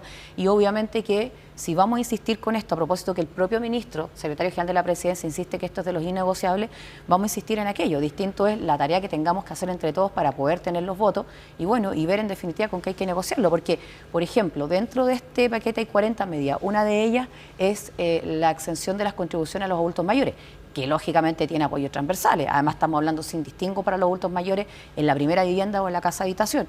Estamos hablando también de un subsidio a la formalidad, que para las mujeres es vital, porque la inmensa mayoría de las mujeres trabaja de manera informal a propósito de los cuidados y otros motivos.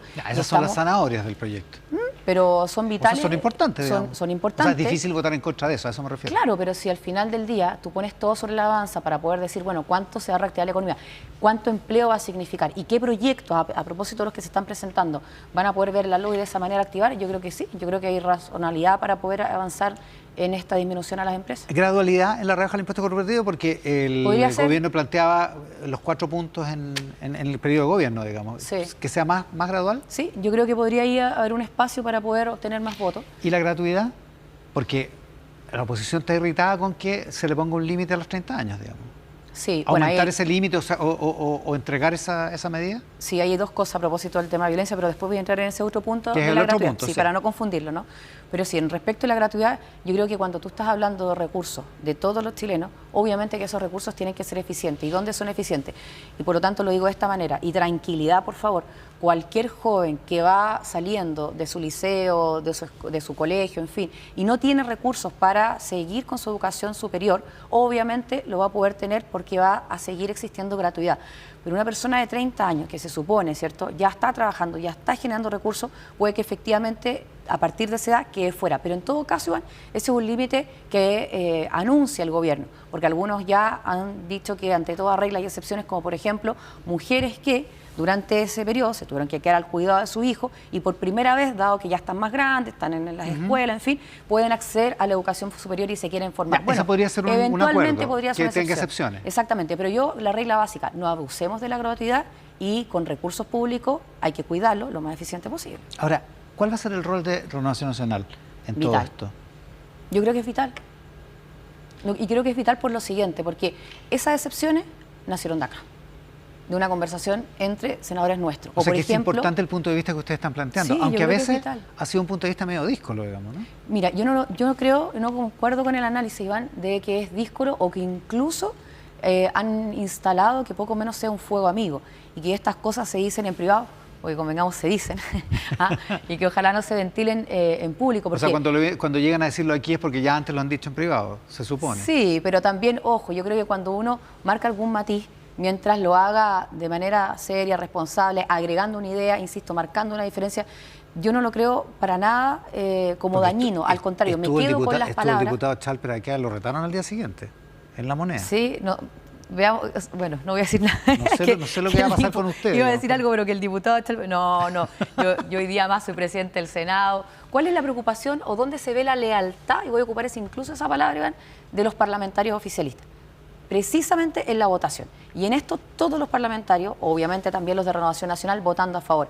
Toda la agenda en materia de parafina, reactivación a propósito del petróleo o ayudas económicas. También el estado de excepción, que fue bien cuestionado porque algunos querían votarla a favor solo si había medidas más exigentes que las que hoy día se estaban tomando, ¿cierto?, en la macrozona sur. Ya, o por ejemplo, en eso ha habido lealtad de parte de usted. No, o sea, ha habido lealtad total y así va a seguir existiendo. Y luego me quedo, Iván, con las palabras del subsecretario de Interior, Max Pavés, que decía en una entrevista la semana pasada que si alguien cree que los parlamentarios elegidos democráticamente van a decirle a todo que sí están muy equivocados, lo que hay que hacer hábilmente desde el gobierno, decir, bueno, recojamos algunas ideas y yo creo que eso nos va a ayudar a entre todos levantar cabeza y seguir unidos. Ya, pero a veces pasan cosas que no tienen que ver con votación parlamentaria, como por ejemplo el despido de la directora del Servicio Nacional de la Mujer y Equidad de Género. Sí. Ahí las voces vinieron de RN principalmente, criticando una medida, sí. Y del gobierno les contestaron, podrían haber llamado y haber averiguado antes.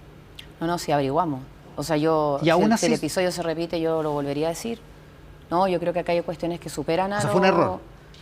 Fue un error y sumo para que no carguemos solo la mochila en el caso de Renovación Nacional, pero sumo, por ejemplo, si no me equivoco, estuvo la Pepa Hoffman acá, de la UDI, o en otra entrevista que también dijo esto fue un error. Pero bueno, lo que hay que hacer es corregir el error, salir del error, en fin, pero además no creer que cualquier opinión distinta que uno tenga se va a transformar, o sea, no, hay que terminemos con el tema. Marcela Cubillos hoy día en una entrevista en el Mercurio, sí. Una entrevista de Marcelo Pinto, lo que dice es que a veces por una foto, por la popularidad, por un like en las redes sociales, algunos flaquean en su lealtad, por decirlo así. Estoy parafraseando, no es así la frase. Pero a propósito de algún tema específico. A propósito de precisamente lo que se ha llamado como el fuego amigo. No, pues yo creo profundamente que las personas tenemos distintas miradas. No creo que alguien que haya sido elegido democráticamente o tenga un cargo relevante y represente ideas, o un partido, o un territorio, lo haga por un like, ¿no? Yo, no sé, en el tema de lo que ocurre en el Ministerio de la Mujer, para mí es de plena convicción. Llevo muchos años en la Comisión de Mujer, no era la forma a lo mejor y se podría haber hecho concretado igual. Pero no, yo creo que las personas y los parlamentarios que han salido con un matiz en determinados temas es porque lo creen profundamente, y creo sinceramente que el gobierno incluso ha ido recogiendo algunas cosas y yo lo valoro profundamente. Por ejemplo, el tema de Salacuna. Me reuní en la semana con el ministro del Trabajo. ¿Ya? El presidente le pide al ministro del Trabajo que encabece una mesa interministerial para poder evaluar si es que esta medida se activa o no. Ahora, a lo mejor en esta estudiado. ¿Qué más necesita estudiar el gobierno? No, si acuérdense, Iván, que se detuvo porque no tenía informe presupuestario, porque no tenía recursos en definitiva, y evidentemente que un proyecto de esa envergadura no podía salir del Congreso sin recursos, porque eso sí que era jugar con la expectativa después de casi 2 décadas en el Congreso tramitándose un proyecto de esta índole. Entonces, a lo que voy, si nosotros no hubiésemos puesto el punto sobre la mesa de Salacuna, que no fue porque estábamos partiendo y se nos ocurrió o porque había quedado detenido hace unas semanas atrás, literal. No, fue porque para mí no hay nada más eficiente como medida para reactivar el trabajo, sobre todo el de mujeres, que tener Salacuna universal. Ya, dejamos pendiente el otro tema, la gratuidad. La gratuidad asociada a los hechos de violencia, a las condenas a firme, que como están en el proyecto de escuelas protegidas y como eventualmente podría ampliarse a universitarios. De todas maneras, yo creo que cuando una persona está estudiando con recursos públicos de todos los chilenos, porque no tenía recursos propios y evidentemente tiene el ánimo de salir adelante, formarse, en fin, no puede ir a vandalizar o a ser protagonistas de hechos de violencia en un establecimiento o en su establecimiento. Por lo tanto, obviamente... O sea, ¿le parece una consecuencia, una sanción? Pero de todas maneras, si lo que ha pasado durante mucho tiempo en Chile es que aquí cada uno hace lo que quiere. Me acordé rápidamente de la migración irregular por paso no habilitado y no pasa nada. Por lo tanto, si alguien hace algo tan grave como ser protagonistas de hechos de violencia en su propio establecimiento, obviamente que tiene que quedarse sin gratuidad. Una última cosa que tiene que ver más bien con la política. A propósito del rol de Renovación Nacional, ¿es, como dice el senador Cruzcoque, Chile Vamos el sostén político del gobierno? ¿O Chile Vamos no existe? No, yo creo que el gobierno... No. Bueno, si eran como las Bueno, dos. pues hay algunos que dicen que no existe. Sí, bueno, lo dejamos por escrito después de las últimas elecciones, pero no, yo creo que primero no nos olvidemos de algo. Yo creo que efectivamente este es el gobierno de republicano que en una coalición electoral se acompañó de socialcristianos, de algunos independientes, obviamente, y nosotros estamos colaborando en nuestro gobierno, y lo quiero decir de esa manera, no es que lo esté relativizando, lo que quiero decir que nosotros salimos quinto. Y por eso tenemos a nuestro ministro y hemos tenido alguna instalación que uno siempre aspira a que sea mayor, pero objetivamente creo que nuestro mayor aporte tiene que ser coherente con nuestras ideas y con este programa que apoyamos en segunda vuelta, porque sí lo leímos y sí lo apoyamos, para que se ejecute, ¿cierto?, en estos años, y luego lo más importante, pues, Iván, ponernos de pie para ojalá en 4 años más volver a gobernar nosotros. Yo sé que usted es la presidenta del Senado y en esa calidad se junta con Franco París. ¿Debería estar republicanos más activos, más protagónicos? ¿Las bancadas, el comité de senadores, la bancada de diputados? Yo los veo activos. Veo a Arturo Esquella haciendo harta pega, veo a Renzo Trisotti también, pero yo creo que... ¿Y coalición con ellos? En coalición gobernante estamos. No, esto no es una coalición. No, pero gobernando estamos. Gobernando, ya. Sí, eso sí. Entonces, ¿en coalición política el día de mañana? ¿Un ministro? No, ¿una nueva coalición? Nuestro ministro. No, mira, yo creo que primero falta mucho para eso.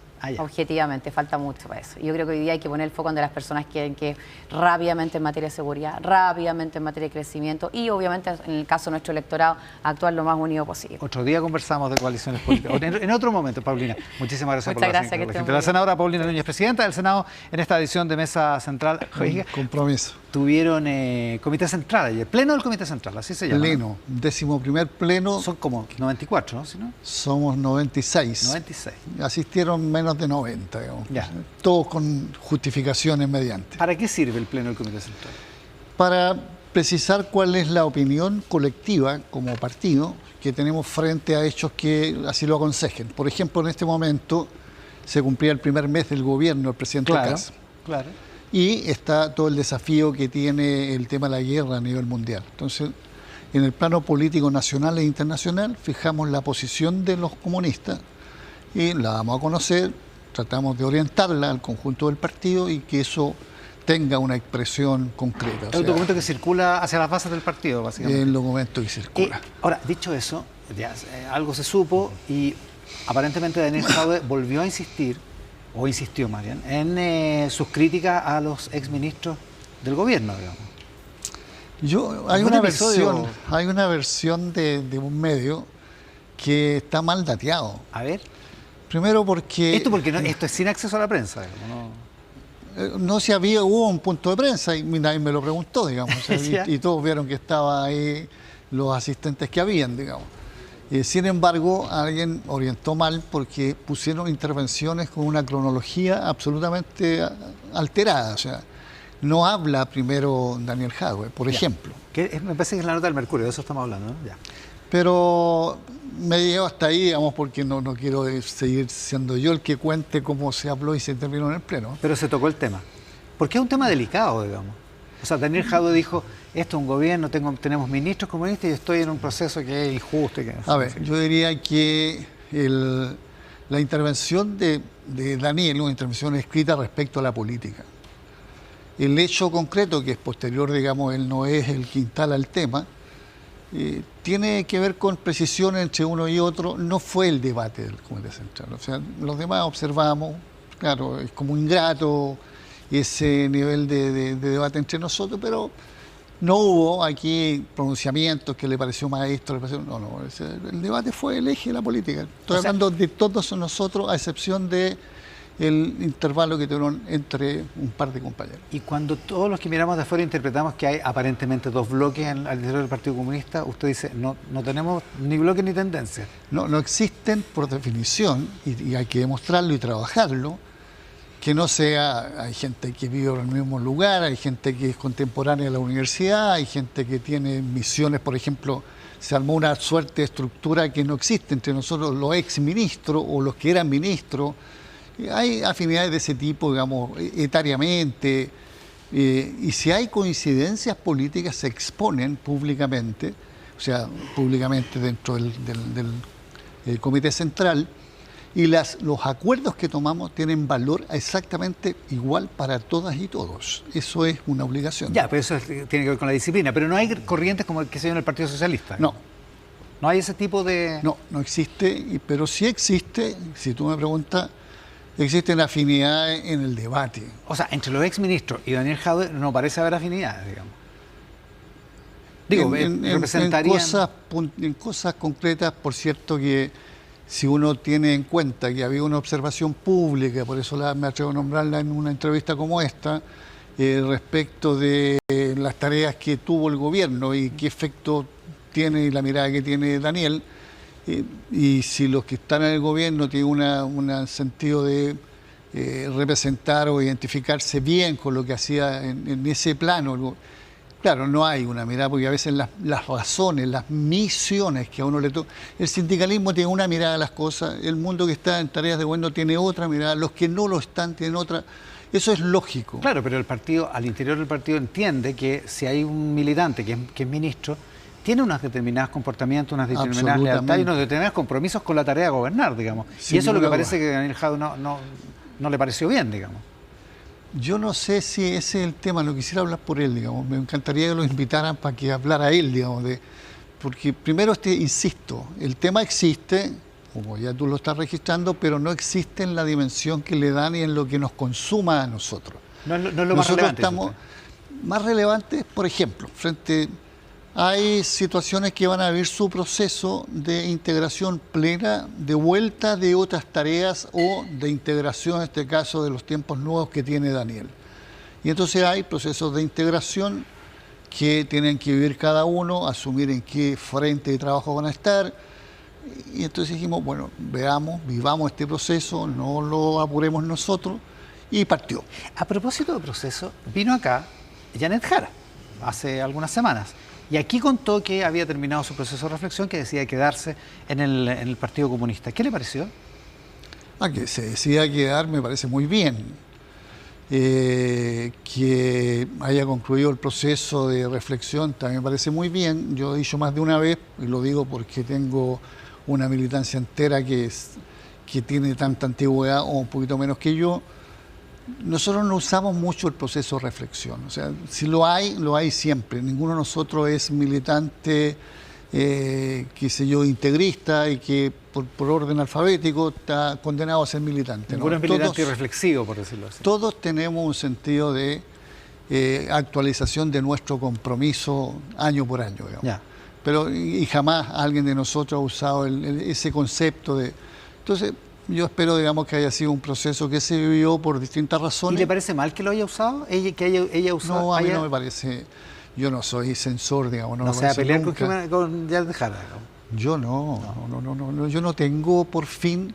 Para mi gusto, la política, y lo digo respecto de otros, y lo pueden decir no mi partido, digamos, porque eso sería más fácil.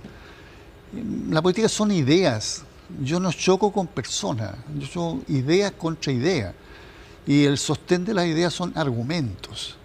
Lo demás es de verdad, digamos, una exageración, es algo que no contribuye en nada, que genera, digamos, cuestiones que son secundarias, en fin. Se lo pregunto de otra manera, los roces que hubo en la campaña con la candidatura, con la candidata Janet Jara, ¿eran roces que tenían que ver con eso, con ideas? No evidentemente una cuestión personal, como dice usted. No, la verdad es que si uno mira, yo hice formulaciones siempre del punto de vista de la política del partido. Yo no era candidato de una coalición, yo era dirigente de un partido. Y a mí me tocaba hablar por ese partido. La Janet tenía por misión, acordada por todos nosotros, ser candidata de una coalición y con permiso nuestro para tener una libertad de acción mayor que la que tuviera cualquier otro. Y en ese plano hubieron, y las reacciones no fueron mías, digamos, yo nunca llamé la atención de por qué la compañera dice tal cosa. Las reacciones venían a la inversa. ¿Por qué el presidente del partido de la candidata dice tal cosa? Que igual era llamativo, convengamos. Era evidente. Yo creo que mucho de eso fue innecesario, pero yo estaba capacitado para vivirlo. O sea, no tenía ni un problema en vivirlo. Algunos acentuaban porque asociaban incluso el apellido con más dirigentes que tienen el mismo apellido que yo, digamos. Entonces, y también ahí había una controversia. No, yo tengo otra mirada de lo que es la vida, incluso en general, digamos. Para mí las ideas son las que valen.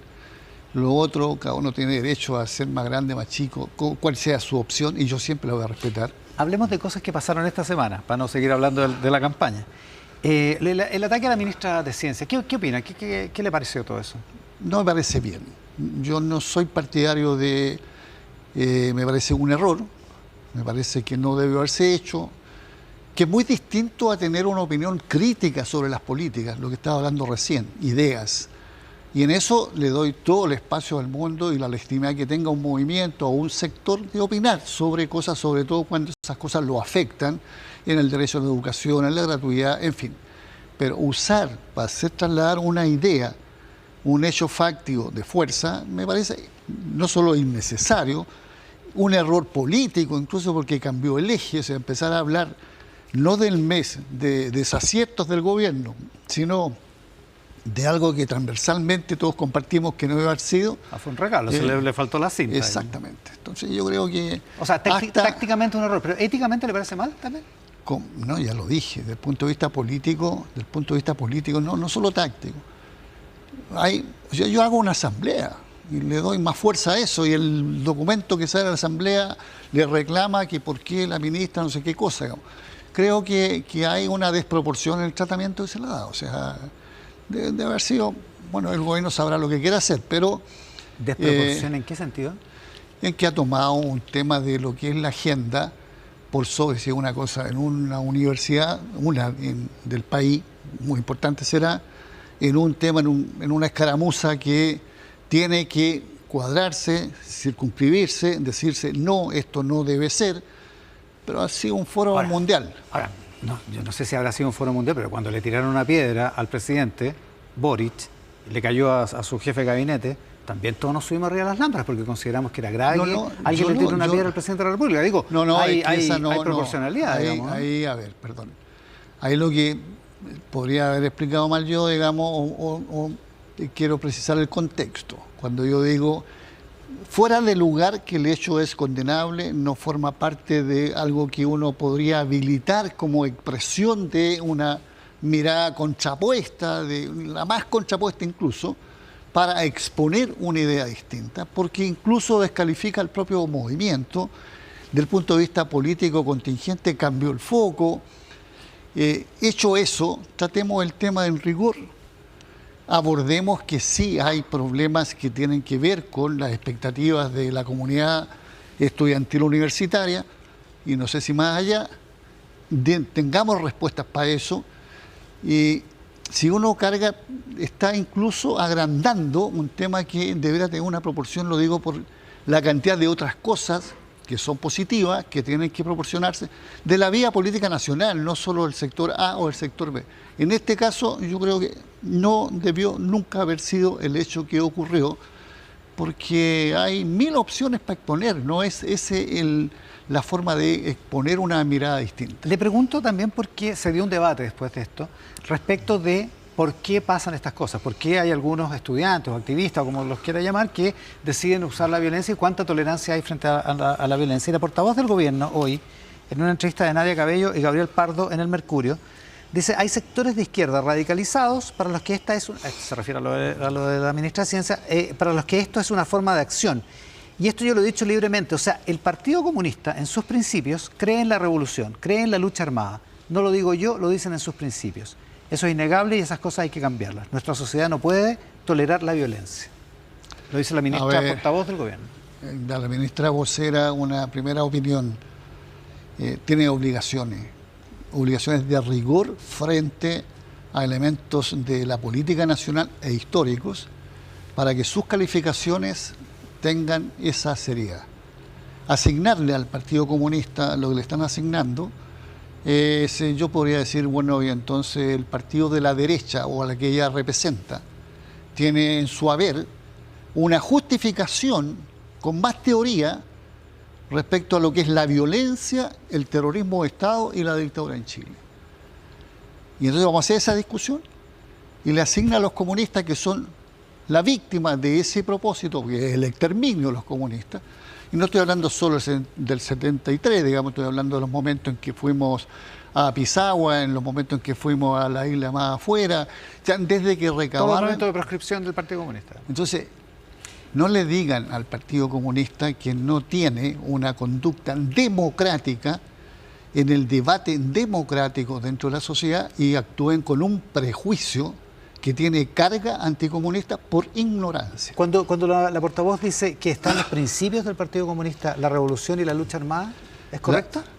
La lucha armada me la tiene que mostrar cuáles son los principios, pero la revolución, el Partido Comunista es un partido revolucionario. Ahora veamos qué se entiende por revolución.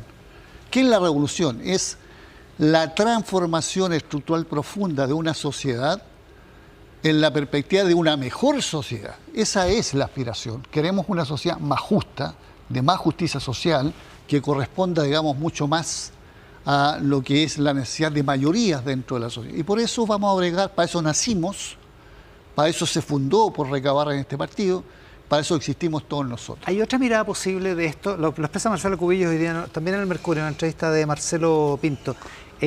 Y también la editorial política del Mercurio esta semana, en fin, está en varios lados. Esta idea de que hay una parte de la izquierda, no sé si la representa el Partido Comunista, pero hay una parte de la izquierda que considera que la derecha no tiene legitimidad para gobernar nunca. y que así fue en el Piñera 2 y que así es en este gobierno al que motejan de ultraderecha con facilidad, que no le reconocen legitimidad a la derecha para gobernar. A ver, yo se lo digo directamente, creo que represento históricamente la posición del Partido Comunista. El Partido Comunista asocia la legitimidad a la validación, a la valoración, al ticket, como lo quieran llamar, que pone la soberanía democrática de la ciudadanía. Y de eso no hay ni una duda, que este es el gobierno que lejos instaló la ciudadanía. De ahí que yo crea que toda la ciudadanía que eligió este gobierno es de la derecha, es otra cosa. No creo en eso. Es súper discutible, claro. Pero eso de la validación, la valoración de que es el mecanismo que la soberanía ciudadana, por defecto nuestro, si alguien quiere decir, o por mérito de la contraparte, es la que determinó esto. Ganaron las elecciones. Digamos. No cabe ninguna duda. Ahora, como ganaron las elecciones, van a presentar la próxima semana una ley miscelánea, una ley de reconstrucción, así parece que se va a llamar, donde el ministro García Ruminot dice hoy, en la tercera, la rebaja del impuesto corporativo es irrenunciable. Y además, la reforma es clave para el éxito del presidente y de su gobierno. ¿Qué le parece? Me parece muy mal, porque yo tengo la otra mirada de la sociedad. No estoy diciendo que él no pueda hacer eso, lo que va a hacerlo, va a ser un hecho consumado y fáctico. A pesar de su opinión, digamos. Claro. Exactamente, me parece muy mal porque significa un retroceso en lo que es la redistribución de la riqueza, significa una señal abierta y directa de que es un gobierno que enrumba hacia una élite, hacia un privilegio de minorías que son los vinculados al gran capital, y como yo soy comunista, marxista, creo en la contradicción capital-trabajo, en desmedro de los intereses de las y los trabajadores, que por ejemplo no va a haber ningún problema en trasladarle el costo de la crisis y la guerra por la vía de afectar su poder adquisitivo cuando venga la inflación. Entonces, me parece esa asociación tan, no solo mecánica, sino tan integrista, tan propia del pensamiento que hay ahí, que es la existencia nuestra, es la crítica a eso, de que solo es posible imaginar el desarrollo de un país sobre la base de una altísima concentración de la riqueza. Y esto va a favorecerlo. ¿Van a ir al Tribunal Constitucional para disputar el hecho de que se trate de una ley miscelánea? Si es necesario, y eso es eficiente, por cierto, vamos a usar todos los recursos que tiene, en este caso, el espacio del Estado chileno, que es el Congreso, para fiscalizar, replicar lo que sea que dé garantías, digamos, que las cosas no son abusivas, discrecionales y, digamos, de beneficio reiterado para un solo sector. Entonces, si eso lo amerita, será eso y será recurso de las bancadas, no solo la nuestra, porque esto requiere, para llegar a los tribunales, requiere un quórum en el caso del Congreso, digamos, de cualquiera de las dos una cierta cámaras. cantidad de firmas, digamos, para llevarlo. Pero podría ser, o podría ser tratar de que el proyecto pase por distintas comisiones para ralentizar su tramitación también. Yo en la técnica legislativa no voy a ocuparle el espacio a los parlamentarios, pero lo que sí tengo que decir, digamos, desde el punto de vista de representación partidista, hay que hacer todo lo que ayude a que una legislación tan regresiva no se imponga. Fue muy duro su discurso de ayer contra el gobierno, digamos, que no es tan raro si usted está en la oposición, digamos, pero fue muy duro en términos de que dice hay soberbia, hay poca capacidad de diálogo. ¿Por qué? ¿En qué basa esa mirada? En la vida real, digamos. O sea, por ejemplo, un ejemplo muy concreto, que imagino yo es tarea de estadista, no solo de un partido. La crisis económica que se deriva de lo que es la guerra que desata Estados Unidos e Israel en el Medio Oriente y el efecto directo que tiene en el petróleo y por consiguiente en los precios y por consiguiente la inflación que está anunciada y advertida, es un tema que nadie puede haber dicho, usted no lo dijo en la campaña, porque nadie lo tenía en cuenta. Eso ameritaba la posibilidad siquiera, aunque sea formal o simbólica, vengan todas las partes, a nivel parlamentario o a nivel de partido. Y ahí cada partido... una respuesta unitaria o de unidad, digamos, ¿eso? No sé si va a ser respuesta unitaria, pero por lo menos va a haber un ejercicio que tú digas, yo tuve la posibilidad de decirle, presidente, hay esta otra posibilidad. No, entonces, ¿por qué? Porque el ministro de Hacienda no da lugar, el MESCO sale y sale, digamos. Y era posible que estaba hecho precisamente para una crisis como esta, Bueno, es otra mirada. Y lo mismo pasa, por ejemplo, con qué medida se amortigua el efecto que tiene sobre las capas medias y congelar en tales o cuales acciones la UEF. O determinar, digamos, una limitación a lo que es la inflación de la canasta básica. Es decir, hay tanta cosa que uno puede escuchar, si quiere. No es obligatorio. Bueno, no lo están haciendo y por tanto yo tengo un juicio respetuoso, pero un juicio de valor. Lautaro, muchísimas gracias por la gentileza de estar acá. Gracias a ustedes. Con Lautaro Carmona, el presidente del Partido Comunista, esta mañana aquí en Mesa Central.